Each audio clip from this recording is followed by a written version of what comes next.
Hi everyone, it's Martin here. I'm back in the bedroom and it's election night. I wanted to throw out a few predictions and tell you guys what I think is going to happen. I also want to recap a little bit from my last video, and lastly I want to tell you that a good friend of mine, Martin Stumnos, has offered me to borrow his microphone if I want to keep making videos. I do want to keep making videos, and I hope this will be the last video that has horrible sound. So with that out of the way, we are looking here at a map of the United States, but this is not a map of polls and predictions like the last map I showed you guys. Now, this map is a map of what people on the webpage predicted are betting their own money on is going to happen in each individual state. So, for instance, what you see here is that people are overwhelmingly willing to bet money on Texas being taken by Trump. People are extremely willing to bet money on California being taken by Biden. And people are quite willing to bet that Trump is taking North Carolina. So this map is interesting for two reasons. The first one is that I believe that the media and the academia is very pulled leftwards. And I won't go full Trump and say that it's a conspiracy. There are many reasons for it, and I would love to get into it.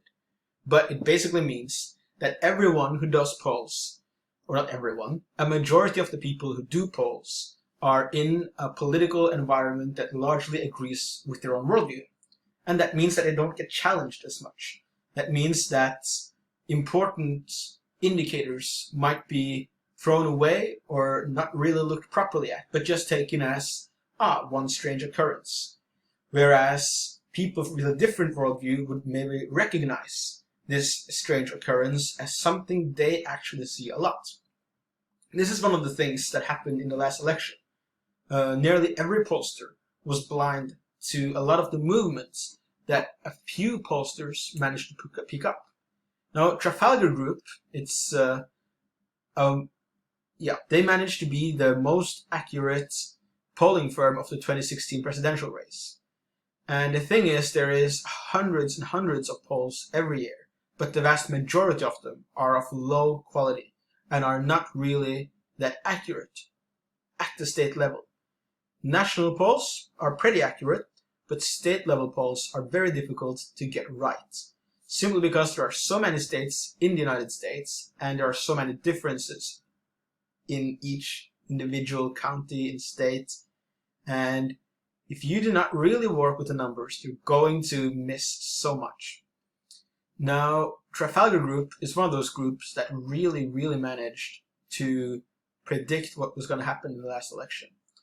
And they show very favorable predictions on the side of Trump in this election in a lot of important states. Now, I myself have said that I don't believe Trump will ever take Michigan.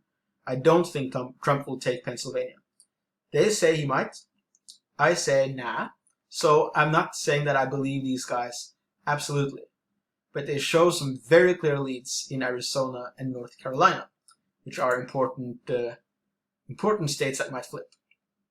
So the other reason that I want to show this map, apart from talking a bit about the nature of betting, is the fact that this map is absolutely identical to the map that I made in the last video, with the exception that they have turned Arizona blue.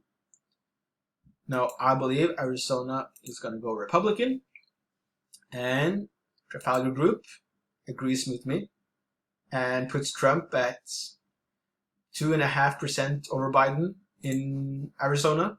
It's within the margin of error, but it is strange if the error is that big. But strange things happen all the time, so you can never be certain.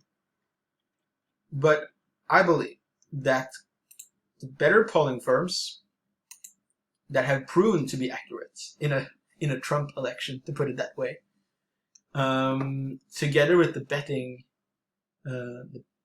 numbers, show that, well, the entire page of predicted agrees with my prediction from the last video. So I didn't just pull it out of my butt. And it's one of those things that I say, like, okay, I may be wrong. I did not know about this web page. I haven't looked into these things very deeply at all. I've only looked at which polls I believe, to put it that way. And so I want to make videos. I don't think I'm the smartest guy in the world, but consistently I believe to pick up things that very few people say in the news media. Like I said, no one says that they believe Trump has a 50% chance of winning in the news media. But the majority of people agree with me. And yeah, I believe that this is the map on election night. I could be wrong. If I'm wrong, I will probably be wrong in Biden's favor in one state and Trump's in another. And even if I am wrong, I will still probably be within the realm of the 290 votes that I say Biden will not be able to get. So my whole point in the last video was that Biden will not get 290 votes. And Biden doesn't win unless he has 290 votes. Biden wins the election if he has 270 votes, but he is likely to lose it through a protracted, well, all of America is likely to lose through a protracted case in the Supreme Court. So that's just my couple of cents going into election night. Don't be surprised at a Trump win. Expect 50-50 race that is decided late. And if Biden does not win at least 290 votes, then brace for impact. Thank you guys so much. Good luck tonight. Don't bother spending up watching it, because it's all going to be decided in 10 days' time regardless of who wins. Just wake up tomorrow morning, see what happens. Bless you guys, stay fresh, and pray for the peace of the US.